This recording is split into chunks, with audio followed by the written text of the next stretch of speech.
Hello everyone, welcome back to nursing zone. आज हम एक नई वीडियो के साथ कंटिन्यू करेंगे। हमारा जो टॉपिक है आज का वो है मेल रिप्रोडक्टिव सिस्टम। तो आप लोगों को पता ही होगा कि एनाटॉमी एंड फिजियोलॉजी के इंपॉर्टेंट टॉपिक्स हम लोग स्टार्ट कर चुके हैं और इसकी पूरी प्लेलिस्ट मैं अपलोड कर दूंगा। धीरे धीरे वन बाय वन सारी वीडियोज़ हम कवर करेंगे, सारे इंपॉर्टेंट टॉपिक्स जो भी हैं एनाटॉमी एंड फिजियोलॉजी के। अभी एनाटॉमी हम कवर कर रहे हैं।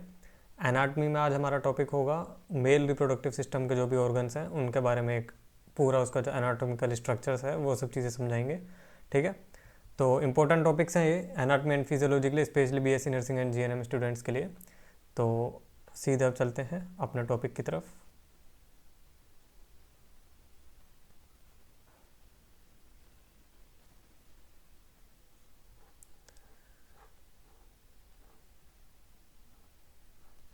Okay, so male reproductive system क्या होता है? Male reproductive system, male reproductive system is a complex network of organs and structures responsible for production of storage, transportation of sperm as well as secretion of hormones.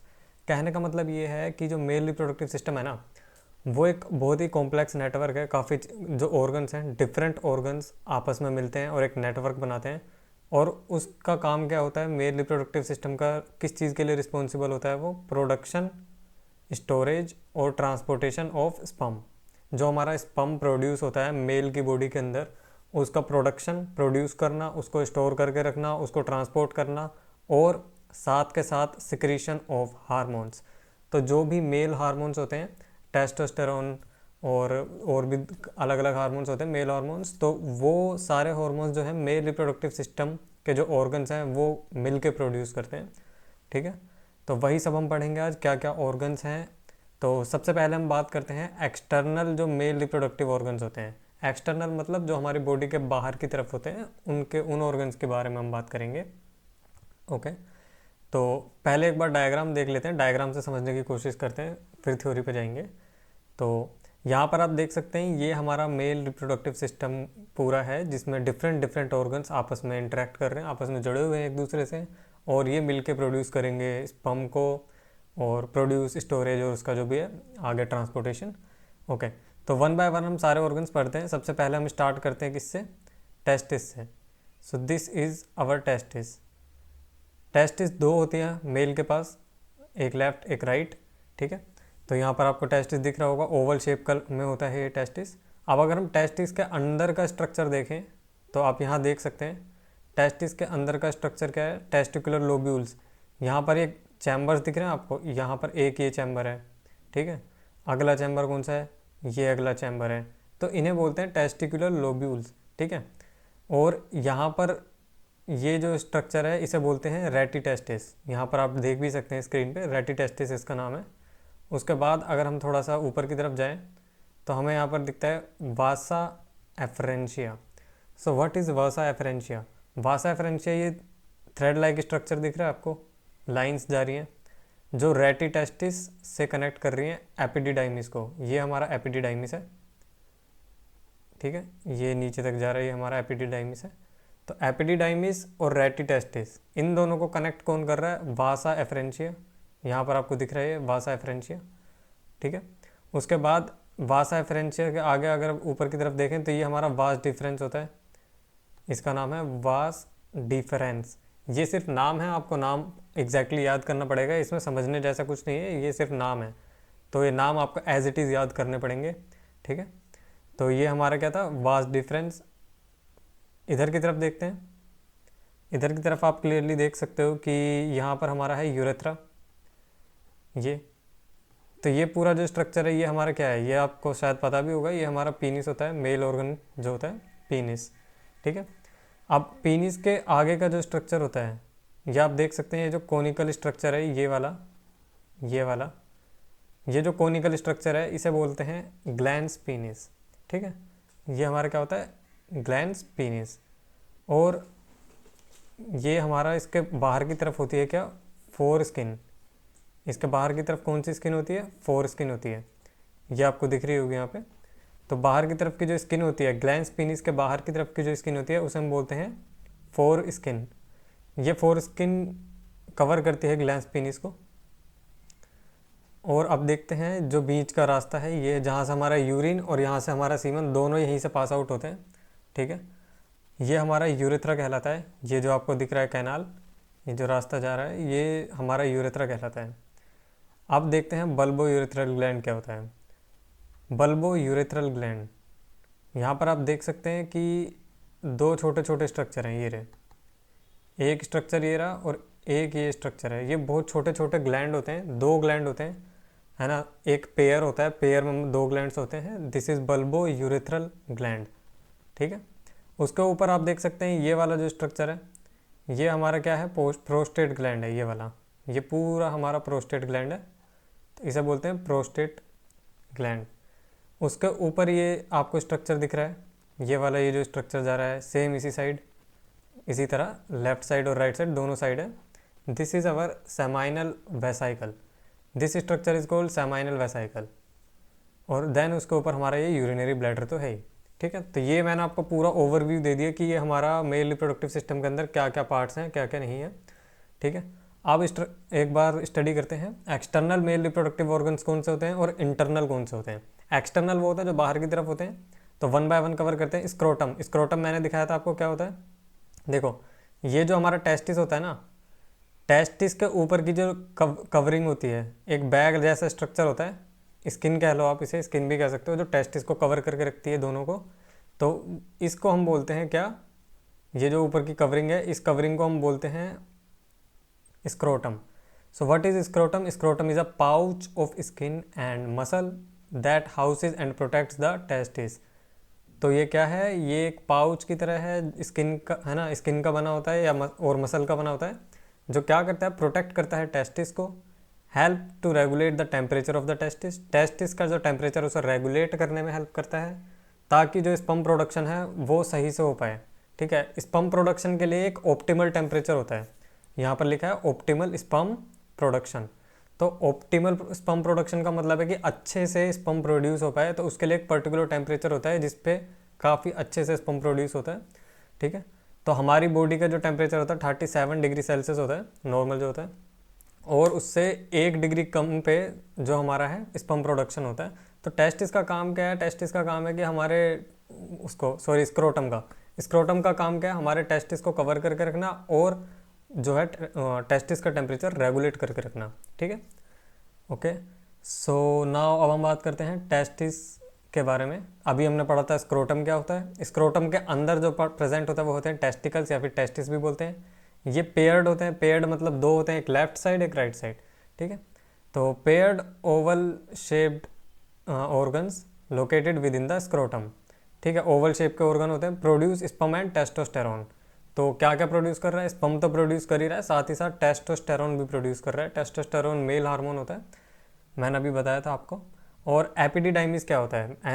Epididymis यहाँ पर आपको दिखाया था, ये आप डायग्राम में अभी दोबारा भी देख सकते हैं। ये जो कोइल्ड स्ट्रक्चर है ना, काफ़ी डार्क से स्ट्रक्चर है, ये नीचे तक जा रहा है। ये पूरा हमारा जो है, ये हमारा एपिडिडाइमिस है, ठीक है। इसका काम क्या होता है? इसका काम होता है कि स्पर्म मैच्योरेशन। तो कोइल्ड ट्यूब है ना, कोइल्ड ट्यूब जैसा स्ट्रक्चर होता है जो कि अटैच होता है टेस्टिस से। काम क्या होता है? स्पर्म को मैच्योर करना। तो जो टेस्टिस में स्पर्म प्रोड्यूस हुआ था, देखो ये हमारे टेस्टिस थे, टेस्टिस के अंदर स्पर्म प्रोड्यूस हुआ, स्पर्म प्रोड्यूस होकर कहाँ गया? एपिडिडाइमिस के अंदर। एपिडिडाइमिस ने यहाँ पे अपना पास रख लिया, और अपने पास रख के क्या करता है? मैच्योर करता है स्पर्म को। तो स्पर्म जो होता है पहले मैच्योर नहीं होता, टेस्टिस के अंदर से जब वो बाहर आता है, एपिडिडाइमिस में आता है, तो वहाँ जाके वो मैच्योर होता है, यानी अच्छे से उसकी जो है, मतलब स्ट्रक्चर जो है वो कंप्लीट होता है, अच्छे से सारी चीज़ें उसमें ओके हो जाती हैं और काफ़ी मैच्योर हो जाता है स्पर्म। इस चीज़ के लिए मैच्योर का मतलब ये है कि फर्टिलाइजेशन करने के लिए कैपेबल हो जाता है। मैच्योर करने होने का मतलब ये है। तो स्पर्म मैच्योर होता है और स्टोर होता है हेयर आफ्टर बिफोर इजैकुलेशन। तो जब भी इजैकुलेशन होता है, इजैकुलेशन जब जैसे ही स्पर्म जो है इजैकुलेट होता है, तो इजैकुलेट होने से पहले वो कहाँ प्रोड्यूस होता है? वो प्रेजेंट होता है एपिडिडाइमिस के अंदर। एपिडिडाइमिस में वो स्टोर होकर रखते हैं, और जैसे ही इजैकुलेशन होता है तो एपिडिडाइमिस से वो बाहर आता है मैच्योर स्पर्म, और फिर फर्टिलाइजेशन के लिए वो कैपेबल होता है, ठीक है। अगला हमारा स्ट्रक्चर है वास डिफरेंस। वास डिफरेंस माने आपको दिखाया यहाँ पर, एक वास डिफरेंस ये रहा, दूसरा वास डिफरेंस हमारा ये रहा, ठीक है। वास डिफरेंस का काम क्या है? वास डिफरेंस का काम ये है कि भाई जो भी एपिडिडाइमिस के अंदर है है ना। यहाँ से आप देख सकते हो एपिडिडाइमिस से कनेक्टेड है, ये जा रहा है ऊपर यहाँ से। तो जो भी एपिडिडाइमिस के अंदर स्पर्म है उस स्पर्म को पीनिस तक पहुँचाना, ठीक है। पीनिस मैंने आपको बता दिया है, वैसे ये हमारा पीनिस होता है सिलेंड्रिकल। तो पीनिस तक स्पर्म कैसे जाएगा, वास्ट डिफरेंस के थ्रू जाएगा। तो एपिडिडाइमिस से निकलेगा, एपिडिडाइमिस से निकल के कहाँ जाएगा, तो यहाँ एपिडिडाइमिस से निकल के सीधा वास्ट डिफरेंस के अंदर, और वास्ट डिफरेंस से फिर क्या करेगा, वास्ट डिफरेंस से सीधा फिर पीनिस के अंदर आएगा और पीनिस से फिर इजैकुलेट होगा। तो वास्ट डिफरेंस क्या है, एक डक्ट है जो क्या करती है, एक्सटेंड होती है फ्रॉम एपिडिडाइमिस से टू यूरेथ्रा। यूरेथ्रा यहाँ पर आपको मैंने दिखाया था, ये हमारा कैनाल जो है वो यूरेथ्रा है, ठीक है। तो यूरेथ्रा तक स्पर्म को लेकर जाता है, तो ट्रांसपोर्ट्स करता है mature sperm during ejaculation. Ejaculation के टाइम पे मैच्योर स्पर्म को ट्रांसपोर्ट कौन करता है, वास्ट डिफरेंस करता है। तो स्पर्म प्रोड्यूस कौन कर रहा है, टेस्टिस प्रोड्यूस कर रहा है, ये रहा प्रोड्यूस स्पर्म। स्पर्म मैच्योर कहाँ पे होता है, मैच्योर एपिडिडाइमिस में होता है। और स्पर्म ट्रांसपोर्ट कहाँ पे होता है, ट्रांसपोर्ट होता है वास्ट डिफरेंस के थ्रू, ठीक है। तीनों चीज़ क्लियर हुई। तो ये हमारे 4 स्ट्रक्चर थे। पीनिस भी हमारा एक्सटर्नल स्ट्रक्चर में ही आता है, 5वां स्ट्रक्चर हमारा। पीनिस को हम थोड़ा सा डिवाइड किया हुआ है। पीनिस में हमने लिखा है कॉर्पस स्पोंजियोसम कोरपोरा कार्वेनोसा। तो ये क्या होते हैं, ये टिश्यूज़ होते हैं, है ना। ये 2 स्पेशल टाइप के टिश्यूज़ होते हैं, नाम है कॉर्पस स्पोंजियोसम कोरपोरा कावर्नोसा, ठीक है। तो कॉर्पस स्पोंजियोसम का क्या मतलब है, a spongy tissue surrounding the urethra helps keep the urethra open during the ejaculation, ठीक है। यहाँ पर आप देख सकते हो ये हमारा पीनिस है। एक बार मैं रफ कर देता हूँ ज़रा। ये हमारा पीनिस था, पीनिस में ये हमारा जो कैनाल था ये यूरेथ्रा था, जहाँ से हमारा स्पर्म जो है इजैकुलेट होगा आगे जाके। और ये जो प्रेजेंट है ये सेम इसी साइड ऐसा। तो यही हमारी क्या है, टिश्यूज़ है, स्पेशल टिश्यूज़ होते हैं जो पीनिस के अंदर प्रेजेंट होते हैं। इनका काम क्या होता है, वो काम मैं अब आपको बताता हूँ। इनका काम क्या होता है, spongy tissue surrounding the urethra helps keep the urethra open during the ejaculation. तो जो कॉर्पस स्पोंजियोसम होता है, कॉर्पस स्पोंजियोसम का काम होता है कि जो यूरेथ्रा है उसको ओपन करके रखना इजैकुलेशन के टाइम पे। क्योंकि इजैकुलेशन के टाइम पे पीनिस इरेक्टेड होता है और पीनिस काफ़ी मतलब हार्ड हो जाता है, तो उसकी वजह से क्या होता है, यूरेथ्रा जो है, यूरेथ्रा हमारी ओपनिंग थी, है ना। ये जो यूरेथ्रा ओपनिंग है ये बंद ना हो जाए, तो इस चीज़ को प्रिवेंट कौन करता है, कॉर्पस स्पोंजियोसम प्रिवेंट करता है। आई होप आपको कॉर्पस स्पोंजियोसम समझ आया होगा। अब कॉर्पोरा कावर्नोसा क्या होता है, 2 erectile tissues that run along the length of the penis, मैंने अभी दिखाया था, engorge with blood during the sexual अराइवल कॉजिंग एन इरेक्शन। तो कॉर्पोरा कावर्नोसा का काम होता है कि ये पीनिस के साइड में लगा होता है, प्लस साथ ही साथ जब भी सेक्सुअल अराउजल होता है, जब भी कुछ पीनिस इरेक्ट होता है, तो पीनिस के इरेक्शन को मेंटेन करने में, पीनिस के इरेक्शन को इनिशिएट करने का काम किसका होता है, कॉर्पोरा कावर्नोसा का होता है। ये स्पेशल टिश्यूज होते हैं जिसकी वजह से पीनिस इरेक्ट हो पाता है। आई होप ये समझ आया होगा। उसके बाद बात करते हैं ग्लैंस पीनिस की। ग्लैंस पीनिस क्या था, मैंने आपको कोनिकल स्ट्रक्चर दिखाया था पीनिस के अंदर एक, ये जो था, ये स्ट्रक्चर जो है ये हमारा ग्लैंस पीनिस था, है ना। इसके बाहर की तरफ क्या था, फोर स्किन। तो ग्लैंस पीनिस क्या है, the rounded sensitive end of the penis. Penis का काफ़ी सेंसिटिव पार्ट होता है, ये आगे का पार्ट होता है, राउंड सा होता है थोड़ा सा आगे से, और काफ़ी सेंसिटिव होता है, covered by the foreskin in uncircumcised male. Uncircumcised male मतलब कि जिनका, जो भी मेल्स होते हैं, कोई भी मेल होता है उसके ग्लैंस पीनिस के ऊपर फोर स्किन होता है, बट कुछ लोग सर्कमसिजन करा लेते हैं, मतलब वो फोर स्किन हटवा लेते हैं कट करा के या सर्जरी करा के, तो वो डिफरेंट केस हो जाता है। बट नॉर्मली सबके ग्लैंस पीनिस के ऊपर फोर स्किन प्रेजेंट होता है, सभी मेल्स के नॉर्मली, ठीक है। तो ये हमारे एक्सटर्नल स्ट्रक्चर्स थे। क्या क्या था, पहला पीनिस था, है ना। फिर हमने वास्ट डिफरेंस पढ़ा था, एपिडिडाइमिस पढ़ा है, टेस्टिस पढ़ा, और स्क्रोटम मैंने आपको बता ही दिया। तो ये हमारे एक्सटर्नल मेल रिप्रोडक्टिव ऑर्गन्स थे। अभी हम बात करते हैं इंटरनल मेल रिप्रोडक्टिव ऑर्गन्स। तो सबसे पहला हमारा क्या है, सेमाइनल वेसाइकल। सेमाइनल वेसाइकल मैंने आपको दिखाया था डायग्राम में, glandular structure located near the base of the bladder, secrete a fluid rich in fructose and other substances that nourish activate sperm। देखो ये हमारा था सेमाइनल वेसाइकल। एक सेकंड में ज़रा ये रफ कर दूं, ठीक है। तो यहाँ पर आपको क्लियरली दिख रहा होगा हमारा सेमाइनल वेसाइकल क्या है, ये हमारा सेमाइनल वेसाइकल है, एक ये हमारा सेमाइनल वेसाइकल है, ठीक है। तो सेमाइनल वेसाइकल क्या है, ब्लैडर के पास प्रेजेंट है, बीनीथ द ब्लैडर, है ना, यहाँ पर लिखा हुआ है located near the base of the bladder, तो ब्लैडर के बेस की तरफ प्रेजेंट है। दूसरी चीज़ सिक्रीट करता है फ्लूइड जिसका नाम होता है, जो कि रिच होता है फ्रक्टोज में। तो ये एक तरह का फ्लूइड सिक्रीट करता है जो कि फ्रक्टोज में रिच होता है, और अदर सब्सटेंसेस जो क्या करते हैं, नरिश करते हैं और एक्टिवेट करते हैं स्पर्म को। तो जो भी हमारा स्पर्म होता है इजैकुलेशन के टाइम पे, तो उसको नरिशमेंट कौन दे रहा है ना, इजैकुलेशन के टाइम पे नहीं, वैसे भी जो मैच्योरेशन के बाद उसको नरिशमेंट कौन प्रोवाइड कर रहा है, सेमाइनल वेसाइकल का जो सिक्रीशन है वो प्रोवाइड कर रहा है। तो सेमाइनल वेसाइकल क्या, फ्रक्टोज में रिच, कोई फ्रक्टोज होता है, उसका जो फ्लूइड होता है उसमें फ्रक्टोज होता है, वो फ्रक्टोज हेल्प करता है और नरिश करता है स्पर्म को और एक्टिवेट कर देता है। तो ये हमारा था सेमाइनल वेसाइकल। अब बात करते हैं प्रोस्टेट ग्लैंड की। तो प्रोस्टेट ग्लैंड क्या है, अब walnut size gland located below the bladder, ये भी बिलो द ब्लैडर प्रेजेंट है। ये देखो ये हमारा प्रोस्टेट ग्लैंड है, एक ये रहा ये वाला, है ना, ये हमारा प्रोस्टेट ग्लैंड है। तो ये प्रोस्टेट ग्लैंड क्या होता है, बिलो द ब्लैडर प्रेजेंट होता है, नीचे की तरफ ब्लैडर के, वॉलनट जैसा होता है, वॉलनट के साइज़ का होता है, अखरोट के साइज़ का होता है। प्रोड्यूसेस अ मिल्की फ्लूइड, एक मिल्की फ्लूइड प्रोड्यूस करता है जो कि क्या करता है, इन्हेंस करता है स्पर्म की मोटिलिटी को। ठीक है, अब देखो जो सेमाइनल वेसाइकल मैंने बताया था उसका फ्लूइड क्या करता था, फ्रक्टोज में रिच था। तो फ्रक्टोज क्या है, एक तरह का कार्बोहाइड्रेट होता है।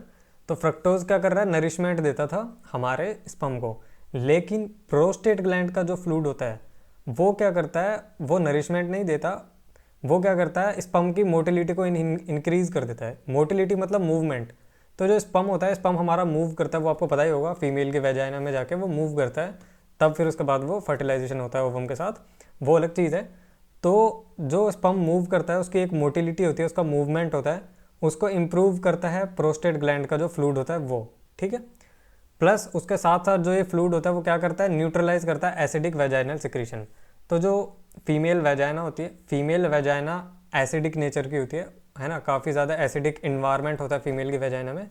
तो ये क्या करता है, ये जो फ्लूइड होता है, मिल्की फ्लूइड जो प्रोड्यूस कर रहा है प्रोस्टेट ग्लैंड, स्पीड तो इंक्रीज करेगा ही करेगा स्पर्म की, मोटिलिटी और मोबिलिटी जो भी आप कह लो, प्लस उसके साथ साथ हेल्प करता है न्यूट्रलाइज करने में एसिडिक वेजाइनल सिक्रीशन। तो जो भी एसिडिक सिक्रीशन वेजाइना में हो रहा है फीमेल के वेजाइना में, उसको न्यूट्रलाइज करता है। ठीक है, बल्बो यूरेथ्रल ग्लैंड के बारे में हम बात करते हैं, काउपर्स ग्लैंड भी से बोलते हैं। Small glands located near the base of the penis, यहाँ पर आप डायग्राम में दिखा देता हूँ मैं एक बार, ये आपको दिख रहे हैं छोटे से स्ट्रक्चर, एक ये और एक ये हमारा बल्बो यूरेथ्रल ग्लैंड है। सो बल्बो यूरेथ्रल ग्लैंड क्या है, ये भी पेयर्ड है, मतलब दो बल्बो यूरेथ्रल ग्लैंड है। स्मॉल ग्लैंड्स होते हैं जो लोकेटेड होते हैं पीनिस के बेस पे, produce a clear slippery fluid that lubricates the urethra. अब ये देखो तीनों ग्लैंड कुछ ना कुछ फ्लूइड सिक्रीट कर रहे हैं। सेमाइनल वेसाइकल ने फ्लूइड सिक्रीट किया, उसने फ्रक्टोज करा, फ्रक्टोज था उसके फ्लूइड में, तो उसने क्या किया, नरिशमेंट प्रोवाइड कर दिया, है ना, एक्टिवेट कर दिया स्पर्म को। प्रोस्टेट ग्लैंड ने फ्लूइड निकाला, इसका मिल्की फ्लूइड था, इसके मिल्की फ्लूइड ने क्या किया, इसने स्पर्म की मोटिलिटी को इंप्रूव कर दिया और जो एसिडिक वेजाइनल सिक्रेशन थे उसको न्यूट्रलाइज कर दिया। अब जो बल्बो यूरेथ्रल ग्लैंड आया है, बल्बो यूरेथ्रल ग्लैंड क्या कर रहा है, ये स्लिपरी फ्लूइड सिक्रीट कर रहा है। स्लिपरी फ्लूइड मतलब कि फिसलने वाला, ठीक है, स्लिपरी मतलब फिसलने वाला। तो ये क्या करता है, लुब्रिकेशन करता है ना, लुब्रिकेट कर देता है यूरेथ्रा को, एंड न्यूट्रलाइजेज एनी रिमेनिंग एसिडिटी। कोई भी रिमेनिंग एसिडिटी अगर प्रेजेंट है तो उसको वो न्यूट्रलाइज कर देगा, ठीक है, हमारे यूरेथ्रा में से। Okay, so let's talk about urethra. Urethra मैंने आपको दिखाया था, वो हमारी कैनाल जा रही थी, जो भी है, मतलब वहाँ से हमारा स्पर्म और यूरिन दोनों जो है एक्सक्रीट आउट होता है ना, इजैकुलेट होता है जो भी है। तो यूरेथ्रा हमारा क्या है, एक डक्ट है जो क्या करता है, extend from the bladder, bladder से जाता है थ्रू द पीनिस, पीनिस के थ्रू होते हुए जाता है, carries both urine and semen but not simultaneously.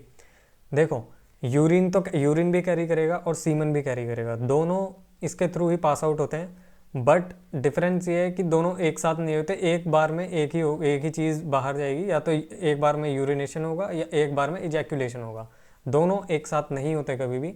ठीक है, क्योंकि जब हमारा पीनिस इरेक्ट हो जाता है, इरेक्शन के टाइम पे जो यूरिन होता है वो पास आउट नहीं हो पाता, ठीक है, और अगर यूरिन पास हो रहा है तो फिर सीमन पास नहीं होगा, तो ये दोनों एक साथ नहीं होते, ठीक है, ये चीज़ याद रखना। तो ये यहाँ पर हमारा जो है मेल रिप्रोडक्टिव सिस्टम का ऑर्गन्स जो भी थे मैंने सारे ब्रीफली आपको समझा दिए। कि क्या क्या है क्या नहीं है। सारे इंपॉर्टेंट पॉइंट्स मैंने दो दो पॉइंट्स सबके लिखे हैं यहाँ पर हर ऑर्गन के, और काफ़ी इंपॉर्टेंट पॉइंट्स हैं। और आई होप आपको ये वीडियो अच्छी लगी होगी। अगले वीडियो में हम फीमेल रिप्रोडक्टिव ऑर्गन्स के बारे में डिस्कस करेंगे, जिसमें इंटरनल और एक्सटर्नल स्ट्रक्चर्स की बात करेंगे। बट फिलहाल आज के लिए इतना ही, मिलते हैं अगले वीडियो में। और अगर हाँ भी एक चीज़ और, अगर वीडियो अच्छी लगी तो प्लीज़ लाइक तो कर ही देना। साथ के साथ अगर आपने नोट नहीं किया है तो आप ये नोट्स परचेज कर सकते हैं, लिंक मैंने डिस्क्रिप्शन में दिया हुआ है टेलीग्राम और इंस्टाग्राम का। बहुत कम प्राइस है, लिटरली एक बर्गर जितना प्राइस मैंने रखा हुआ है इसका, तो इजीली कोई भी अफोर्ड कर सकता है। पूरा पीडीएफ आपको मिल जाएगा, सारे important topics anatomy and physiology first semester BSc nursing के लिए या जीएनएम के लिए, दोनों के लिए बेनिफिशियल होगा। और आई होप वीडियो अच्छी लगी हो। मिलते हैं अगले वीडियो में।